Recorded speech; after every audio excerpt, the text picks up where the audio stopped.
Halo semua, selamat datang kembali di channel Also Fighters, di mana kami akan menyajikan beberapa informasi menarik mengenai psikologi.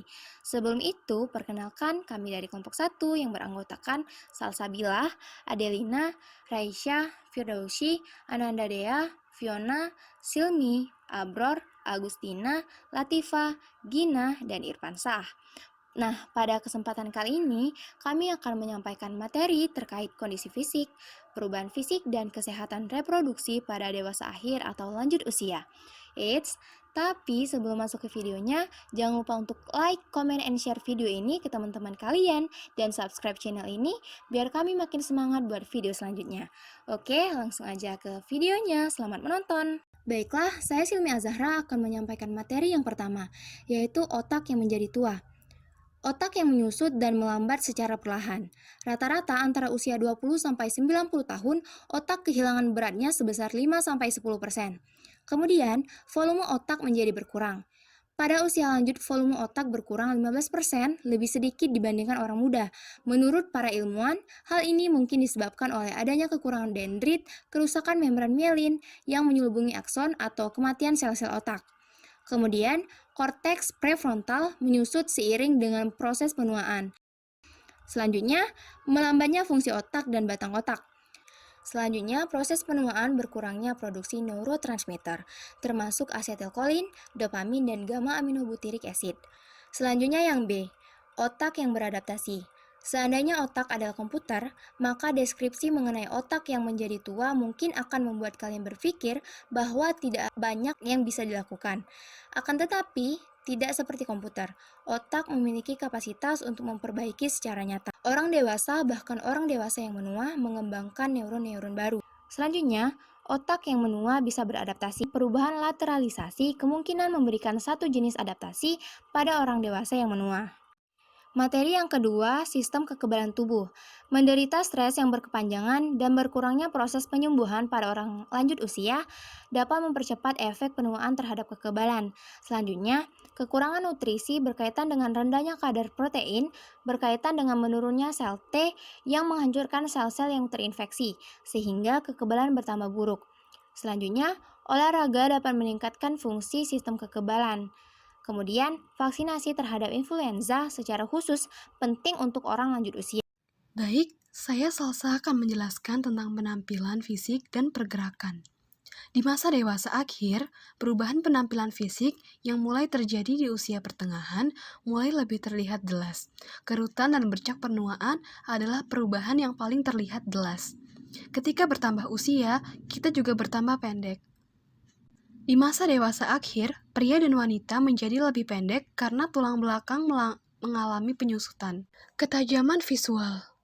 Di masa dewasa akhir, kemunduran penglihatan yang sudah mulai dialami orang di masa dewasa awal atau mencegah menjadi semakin nyata di usia ini. Penglihatan warna. Seiring dengan bertambahnya usia, penglihatan warna juga menurun pada orang lanjut usia karena lensa mata menguning. Penurunan ini paling sering terjadi di bagian hijau, biru, ungu dari spektrum warna. Menurunnya persepsi kedalaman secara tipikal berlangsung di masa dewasa akhir, yang dapat menyulitkan orang tua untuk menentukan seberapa dekat atau jauhkah, ataupun seberapa tinggi atau rendahnya sesuatu itu. Penyakit mata. 3 penyakit yang dapat mengganggu penglihatan orang lanjut usia adalah katarak, glaukoma, dan degenerasi makular. Pendengaran. Dalam hal ini, pendengaran seperti halnya dengan penglihatan. Taraf lanjut usia penting untuk menentukan tingkat penurunannya. Pada individu yang berusia 75 tahun ke atas, penurunan penglihatan dan pendengaran jauh lebih besar dibandingkan pada individu yang berusia antara 65 hingga 74 tahun. Baik, saya Gina Atia akan menjelaskan tentang penciuman dan perasa. Sebagian besar orang dewasa kehilangan sebagian dari kemampuan mencium atau merasakan atau keduanya. Kehilangan ini seringkali dimulai pada sekitar usia 60 tahun. Para peneliti menemukan bahwa penurunan penciuman dan cita rasa pada orang usia lanjut yang sehat lebih kecil dibandingkan pada orang usia lanjut yang tidak sehat. Meskipun demikian, banyak orang lanjut usia yang mengatasi berkurangnya cita rasa dan penciuman ini dengan memakan makanan yang lebih manis, lebih berbumbu, dan lebih asin. Kemampuan orang dewasa untuk mendeteksi aroma menurun seiring bertambah usianya mereka. Kesenangan yang dirasakan terhadap aroma meningkat pada kelompok usia yang lebih tua. Selanjutnya ada sentuhan dan rasa sakit. Sebuah studi menemukan bahwa seiring dengan bertambahnya usia, individu dapat mendeteksi berkurangnya kepekaan terhadap sentuhan pada tubuh bagian bawah, seperti siku, lutut, dan sebagainya, dibandingkan tubuh bagian atas seperti pergelangan tangan, pundak, dan sebagainya. Orang lanjut usia kurang sensitif terhadap rasa sakit. Meskipun menurunnya sensitivitas terhadap rasa sakit, hal ini dapat membantu orang usia lanjut untuk mengatasi penyakit dan luka yang dideritanya. Hal itu juga yang dapat membuat orang tidak menyadari adanya luka atau penyakit yang harus dirawat. Selanjutnya, sistem peredaran darah dan paru-paru. Dalam sebuah analisis, 57% pria berusia 80 tahun dan 60% wanita berusia 81 tahun mengidap hipertensi. Sebagian besar ahli di bidang proses penuaan bahkan merekomendasikan tekanan darah yang konsisten di atas 120/80 sebaiknya ditangani untuk menurunkan risiko terkena serangan jantung, stroke, atau penyakit ginjal. Selanjutnya pula, kapasitas paru-paru menurun sebesar 40% antara usia 20 hingga 80 tahun bahkan tanpa penyakit.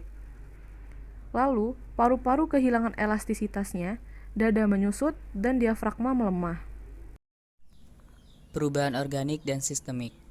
Perubahan sangat bervariasi, baik antar individu maupun dalam individu sendiri. Beberapa sistem tubuh menurun dengan cepat, sedangkan yang lain tidak sama sekali. Penuaan dan juga stres kronis dapat menurunkan fungsi kekebalan, membuat lansia menjadi lebih rentang terhadap gangguan infeksi pernapasan. Sistem pencernaan sebaliknya, relatif tetap efisien. Ritme jantung cenderung menjadi lebih lambat dan tidak teratur. Deposit lemak yang terakumulasi di jantung mempengaruhi fungsi dan membuat tekanan darah seringkali naik.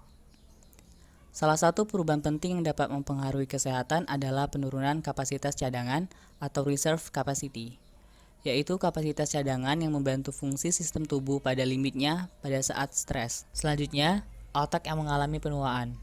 Pada lansia normal dan sehat, perubahan pada otak biasanya sangat sedikit. Mereka tidak memiliki perubahan dalam hal fungsi. Setelah berusia 30 tahun, pada awalnya otak sedikit kehilangan beratnya.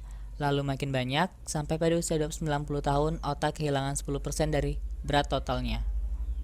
Penurunan ini diatribusikan pada kehilangan neuron atau sel saraf pada korteks cerebral, bagian otak yang menangani kebanyakan tugas kognitif. Struktur otak tertentu termasuk korteks cerebral menyusut lebih cepat pada pria dibandingkan perempuan. Tetapi atrofi cerebral mungkin muncul lebih awal pada perempuan, terutama yang mengalami kelebihan berat badan atau kegemukan. Tidak semua perubahan pada otak bersifat merusak. Peneliti telah menemukan bahwa otak yang sudah tua dapat menumbuhkan sel saraf baru yang terlibat dalam pembelajaran dan ingatan. Lalu saya Fiona Valencia akan menjelaskan kekuatan, ketahanan, keseimbangan, dan waktu reaksi. Jadi, orang dewasa biasanya kehilangan kekuatan sekitar 10-20% ketika mereka berusia 70 tahun dan bertambah setelah itu. Ketahanan berjalan menurun lebih konsisten seiring dengan usia, terutama bagi perempuan, dibandingkan dengan aspek kebugaran yang lain seperti kelenturan. Penurunan ini dapat terjadi akibat kombinasi penuaan alamiah, aktivitas yang menurun, dan penyakit. Namun, penurunan ini sebagian dapat diperbaiki. Dalam penelitian terkontrol pada orang yang berusia 60-90-an, latihan beban, kekuatan, dan ketahanan itu dapat meningkatkan kekuatan otot, ukuran, dan mobilitas, kecepatan, daya tahan, dan kekuatan otot kaki, dan aktivitas fisik yang spontan. Keelastisitasan pada lansia ini penting karena orang yang ototnya sudah menyusut lebih mungkin untuk jatuh serta patah tulang dan memerlukan bantuan untuk melakukan aktivitas sehari-hari. Salah satu alasan kenapa lansia itu lebih mudah terjatuh karena penurunan kesensitifan saraf penerima yang memberikan informasi pada otak tentang posisi tubuh pada keruangan. Nah, kebanyakan patah tulang dan jatuh ini dapat dicegah dengan meningkatkan kekuatan otot keseimbangan dan kecepatan berjalan, lalu menghilangkan benda berbahaya yang ada di dalam rumah. Lalu ada juga latihan yang dapat mempertahankan keseimbangan, kekuatan, dan kapasitas aerobik, yaitu latihan tradisional Cina, Tai Chi. Fungsi-fungsi sensorik dan psikomotor. Beberapa lansia mengalami perubahan yang sangat tajam. Sebagian lainnya menemukan bahwa kemampuan mereka tidak berubah. Pria berusia 80 tahun dapat mendengar semua perkataan dalam pembicaraan yang dilakukan dengan berbisik, sementara yang lain tidak bisa mendengar suara bel pintu. Seorang perempuan berusia 70 tahun dapat berlari sejauh 5 mil dalam sehari. Penglihatan dan pendengaran. 80% dari lansia di Amerika mengatakan bahwa mereka mengalami kesulitan untuk melihat. Kesulitan ini berbentuk kesulitan dalam menentukan kedalaman atau aktivitas sehari-hari, seperti membaca, memasak, menjahit, dan berbelanja. Glukoma adalah kerusakan yang tidak bisa diperbaiki pada saraf optik yang disebabkan peningkatan tekanan pada mata. Jika tidak diobati, dapat menyebabkan kebutaan. Keturunan kulit hitam lebih mungkin untuk mengalami glukoma dibanding kulit putih. Hampir 47% dari lansia laki-laki dan 30% lansia perempuan di Amerika mengalami gangguan pendengaran, yang lebih banyak terjadi pada orang kulit putih. Gangguan pendengaran dapat merupakan penyebab persepsi yang salah bahwa orang lansia mengganggu, menderita demensia, dan mengesalkan serta cenderung memberikan dampak negatif bagi sekitar. Baiklah, nama saya Raisa dan selanjutnya saya akan menjelaskan tentang bagaimana kondisi reproduksi atau seksualitas di masa usia dewasa akhir. Wolski, Rubel, dan kawan-kawan pada tahun 2010 menyatakan bahwa seksualitas itu dapat berlangsung seumur hidup. Akan tetapi, proses penuaan dapat mengakibatkan beberapa perubahan di dalam performa seksual, khususnya pada pria. Pada perempuan, secara fisiologis dapat aktif secara seksual selama mereka hidup. Tetapi, organ vagina pada wanita dapat menjadi kurang fleksibel saat usia ini. Baiklah, nama saya Muhammad Abron Wirizon dan saya akan melanjutkan penjelasan dari teman saya sebelumnya. Terdapat studi berskala besar tentang individu berusia 57 sampai 85 tahun yang mengungkapkan bahwa aktivitas seksual, kualitas kehidupan seksual yang baik, dan minat terhadap seks secara positif berkaitan dengan kesehatan di masa dewasa tengah dan akhir. Juga dalam studi tersebut, aspek-aspek seksualitas ini lebih tinggi bagi pria yang lanjut usia dibandingkan wanita lanjut usia. Lebih jauh lagi, harapan hidup aktif secara seksual lebih lama bagi pria dibandingkan wanita. Tetapi, pria kehilangan lebih banyak tahun-tahun aktif secara seksual karena kesehatan buruk daripada wanita. Seperti yang ada pada gambar, aktivitas seksual dengan pasangan menurun dari tahap akhir masa dewasa menengah hingga masa dewasa akhir. Dengan tingkat aktivitas seksual bersama pasangan lebih rendah pada wanita dibandingkan pria. Tantangan ini menunjukkan bahwa wanita lanjut usia yang tertarik secara seksual adalah tidak memiliki pasangan. Pada usia 70 tahun, kira-kira 70% dari suami dari wanita yang lanjut usia sudah meninggal. Maka dari itu, banyak pria lanjut usia menjalin hubungan dengan wanita yang lebih muda. Berbagai macam terapi bagi orang tua lanjut usia yang melaporkan kesulitan seksual dapat dikatakan efektif. Dalam sebuah studi, pendidikan seks yang sebagian besarnya terdiri dari memberikan informasi seksual mengarah pada peningkatan minat, pengetahuan, dan aktivitas seksual pada orang tua lanjut usia. Bahkan, ketika persetubuhan terganggu oleh kelemahan, kebutuhan atas relasi lainnya tetap terjadi, di antaranya yaitu kedekatan, sensualitas, dan dihargai sebagai seorang pria atau seorang wanita. Saya Latifah Arika akan melanjutkan pembahasan mengenai kesehatan reproduksi di masa dewasa akhir. Pada masa lansia atau dewasa akhir, aktivitas seks berbeda dari masa sebelumnya, di mana pria biasanya membutuhkan waktu lebih lama untuk mengalami ereksi dan ejakulasi. Pria lansia mungkin memerlukan stimulasi manual yang lebih dan mengalami interval yang lebih panjang di antara ereksi. Selain itu, pada masa ini, gangguan ereksi mungkin meningkat, tetapi seringkali hal ini dapat diobati. Dalam sebuah studi wawancara, masih banyak orang dewasa lanjut usia yang aktif secara seksual selama mereka dalam keadaan sehat. Bahkan, dalam kelompok tertua yaitu usia 75 hingga 85 tahun yang aktif secara seksual, lebih dari 50%-nya mengatakan bahwa mereka masih berhubungan seksual, paling sedikit 2-3 kali dalam 1 bulan. Lalu apa faktor terpenting untuk mempertahankan fungsi seksual? Faktor terpenting dalam mempertahankan fungsi seksual adalah aktivitas seksual yang konsisten selama bertahun-tahun. Pria yang sehat secara seksual aktif biasanya dapat terus mempertahankan ekspresi seksual aktif hingga usia 70 atau 80 tahunan. Nah, sekian penyampaian materi dari kelompok 1. Jangan lupa nih buat like, komen, dan share video ini sebanyak-banyaknya. Terima kasih and see you next time.